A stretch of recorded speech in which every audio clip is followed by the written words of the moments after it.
Bonjour! Alors aujourd'hui, je vais vous expliquer la flèche nette ou la flamme. Habituellement, nous autres, on appelle ça la flèche nette, mais il y en a qui appellent ça la flamme. Dans le fond, on va faire un changement de trame. La chaîne, c'est la partie qui est droite comme ça. La trame, c'est qu'est-ce qui traverse. Trame, traverse. Fait on va le retenir comme ça. Dans le fond, on va faire un changement de trame pour aller faire des dessins. Alors, bien souvent, dans les ceintures fléchées, tu sais, c'est des motifs élaborés plus que juste traverser le fil bord en bord. Il faut faire des changements de trame. Fait que c'est sûr qu'au début, des fois, on est plus ou moins à l'aise, mais un coup qu'on l'a compris, ça va quand même bien. Fait que dans le fond, on va partir avec un nombre de fils précis.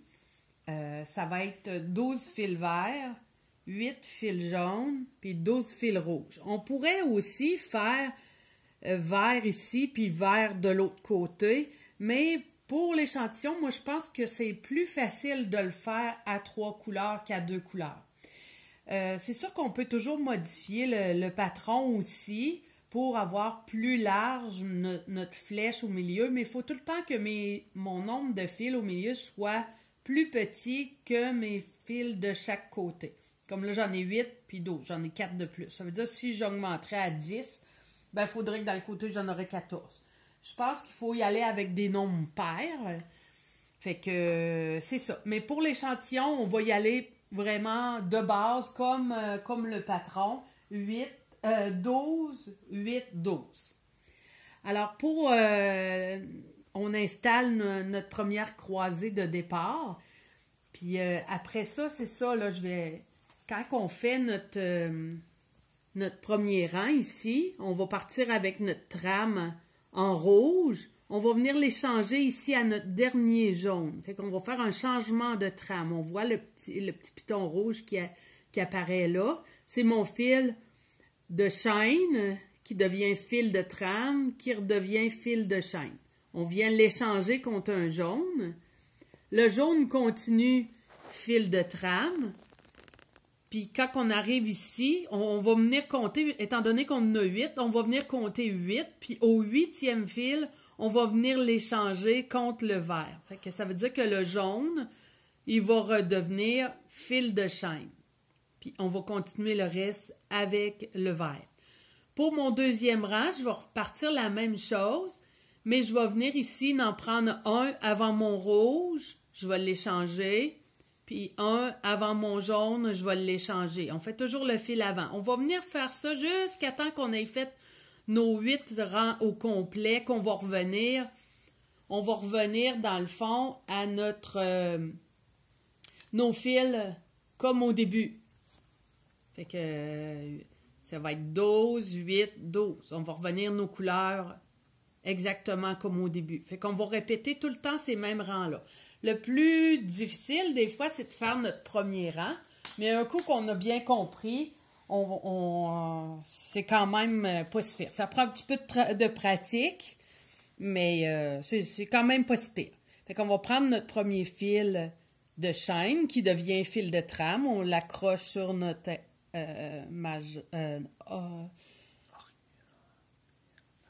annulaire et auriculaire. J'ai toujours de la misère avec le nom de mes doigts. Puis l'index et le majeur, en paire de ciseaux, vont aller sur la partie arrière et le pouce dessus. C'est toujours la même manière de tenir notre fil. Fait que, dans le fond, on va faire nos croisées. Qu'est-ce qui est dessus va aller dessous. On fait nos croisées normalement comme on faisait pour les autres modèles. Quand on va arriver à notre dernier fil jaune, fait que je vérifie, je vais vite, mais je vérifie en même temps ma suite ici. Il faut toujours que je les prenne à la suite, il ne faut pas qu'ils soient croisés. Fait que quand je vais arriver à mon dernier fil jaune, je vais faire un changement de trame. Ça veut dire que mon fil rouge, il va venir croiser mon fil jaune, ils vont venir s'accrocher ensemble. Tu vois ici, là? Ça fait un crochet, ils s'accrochent ensemble. Fait que le fil rouge, il va reprendre fil de chaîne. Fait qu'il va venir reprendre la suite. Ça veut dire qu'ici, mon dernier jaune, il était dessus. Ça veut dire mon rouge, il va aller dessous. Fait que là, je vais venir compter j'avais dit que je tassais de 8. Fait que là, je vais compter à mon 8e verre. Je vais faire mon autre changement. Fait que je fais 1, 2, 3, 4, 5, 6, 7, 8. Mon 8e, je fais mon changement de trame. Mon vert, il va revenir fil de trame, puis mon jaune, il va revenir fil de chaîne. Là, j'ai fait mon croisement, mais après ça, il faut que je vérifie. Mon fil vert ici, il était dessus. Ça veut dire que lui, il va aller dessous. Fait que je vais venir faire ça jusqu'au bout. Je replace mon fil de trame qui devient fil de chaîne. Je vais venir descendre un petit peu mes croisés. Fait qu'après ça, mon rang suivant, je vais venir ajuster mes fils. Si je vois qu'il y a un petit peu de louche, je vais venir les retirer. Fait que des fois, c'est de trouver lequel qui est louche, puis venir le replacer. Fait qu'après ça, je vais venir reprendre le premier, je l'accroche, il devient fil de trame. Je vais venir faire mes croisés jusqu'à mon dernier jaune. Fait que mon fil rouge va venir remplacer mon fil jaune. Mon dernier fil jaune, ici. Dernier fil jaune. On fait un changement de trame. Le rouge devient fil de trame. Le jaune devient... non, c'est le contraire. Le rouge vient fil de chaîne et le jaune, fil de trame. Et là, après ça, je vais venir jusqu'à mon dernier vert avant mon jaune. Je vais venir faire mon changement ici. Je le replace. Lui, il était dessus. Ça veut dire qu'on s'en va dessous. Fait que je vais faire mes 8 rangs comme ça jusqu'à temps que je reprenne mes croisés de départ. Ça veut dire que je vais revenir à 12, 8, 12. 12 verts, 8 jaunes, 12 rouges. Le 3e rang ici, c'est la même chose. Là, je vais venir échanger contre mon dernier jaune. Je vais venir l'échanger ici. Le rouge était fil de trame. Il devient fil de chaîne. Il croise avec l'autre. Là, je t'ai rendu en dessous, dessus. Là, mon fil de trame il est jaune. Fait qu'il faut que j'aille le placer vis-à-vis d'ici, à mon dernier vert, collé sur mon autre jaune. Je fais mon changement de trame, je repasse mon fil. Fait que ça, c'est la flèche nette. Fait qu'on voit ici que mes fils rouges ont déménagé. Là, j'ai 3 rangs de fait. Ça va venir agrandir pour faire ici ma flèche nette ici au milieu. Fait que ici, j'ai mon faux croisé que je vais venir démancher. Fait que dans le fond, vous allez continuer comme ça. Je vais démancher un petit peu mon faux croisé. Je vais attacher on attache toujours notre petit... nos fils du dessus pour ne pas perdre notre suite. C'est sûr, si on perd notre suite, bon, on est capable de la retrouver, mais c'est moins long de ne pas la perdre. Toujours moins long de ne pas la perdre. Bon, fait que là, j'ai démêlé mes fils. Fait que je vais continuer comme ça. Fait que je vais replacer ma couette. Je vais descendre mon attache. En dessous de la cuisse. Que je vais repartir. Ici, mon fil rouge, je vais venir l'amener vis-à-vis de mon fil jaune ici. Mon fil jaune que je vais échanger, je vais le ramener ici. Que je repars ici, je viens accrocher en dessous, entre les deux. Je vais venir faire mes croisés, dessus, dessous. C'est toujours dessus, dessous, dessus, dessous. Oh, là j'ai passé le doigt, un peu. Bon, je vais reculer. Le rouge, il allait ici. Je vais venir l'échanger. faut qu'ils soient vraiment accrochés ensemble. Là, mon avant-dernier ici, mon jaune, il était dessus, ça veut dire lui, il va aller dessous. Fait que là, mon fil de trame qui traverse, il est jaune. Fait qu'il faut que j'aille le placer vis-à-vis à mon dernier vert ici que je vais venir échanger. Faire mon changement de trame. Je vais faire jusqu'au bout.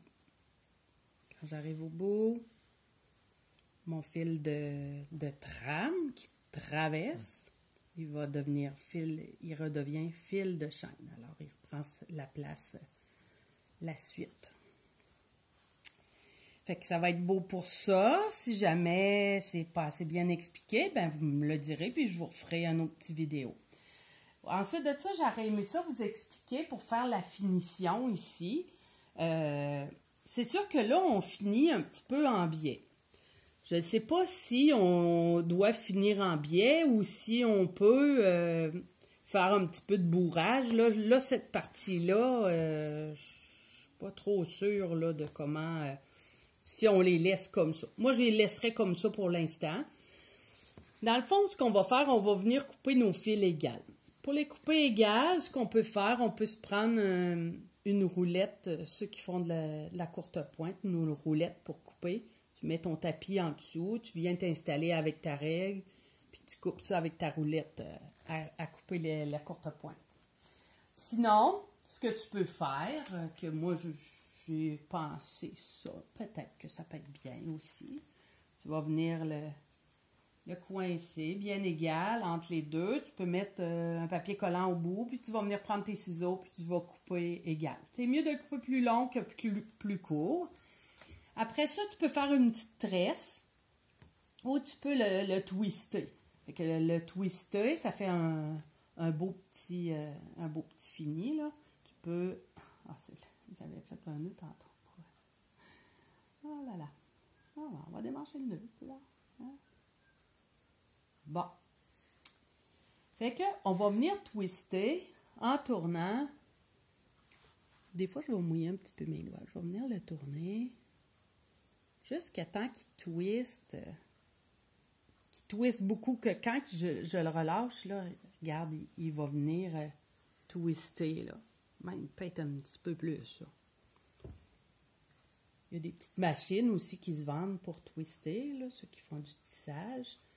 On a des petites machines pour twister, que là, à ce moment-là, c'est un nombre précis de tours.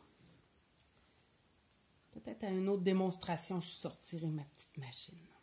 C'est pas une machine très, très sophistiquée, mais... Fait que dans le fond, il faut qu'il soit à peu près twisté pareil. Fait qu'on va venir les mettre côte à côte. Là, j'ai twisté en tournant de même. Là, je lâche pas, là. Là, je vais venir twister sur l'autre bord pour qu'il se place, OK? Je peux faire un nœud, soit je fais un nœud les deux ensemble, ou soit je fais un petit nœud qui va faire un petit nœud vraiment petit, là. Je vais faire une petite boucle par en haut, comme ça. Puis, je vais venir enfiler mon bout dedans de même. Fait que ça fait un petit nœud tout petit. C'est vraiment de camouflage, là, quasiment, là. Ça fait un petit nœud solide. Ou soit, on peut faire une tresse, puis l'attacher comme ça, ou soit faire un petit nœud au bout. C'est sûr que si on fait un petit nœud au bout, ben, ça fait un petit peu plus gros, mais ce serait pas laid non plus, là. Ça dépend de ce qu'on aime. Le petit nœud, il va faire plus gros que ce que j'ai montré tantôt. Tu sais, ça fait une petite affaire plus gros, là. Mais si on le serre bien serré, mais il reste gros pareil. Il reste gros. Fait que c'est beau pour la flèche nette. Fait que je vais vous laisser faire cette petite pratique-là. Comme je vous disais, c'est important de faire les autres capsules avant. Là, dans le fond, on est rendu à la 4e.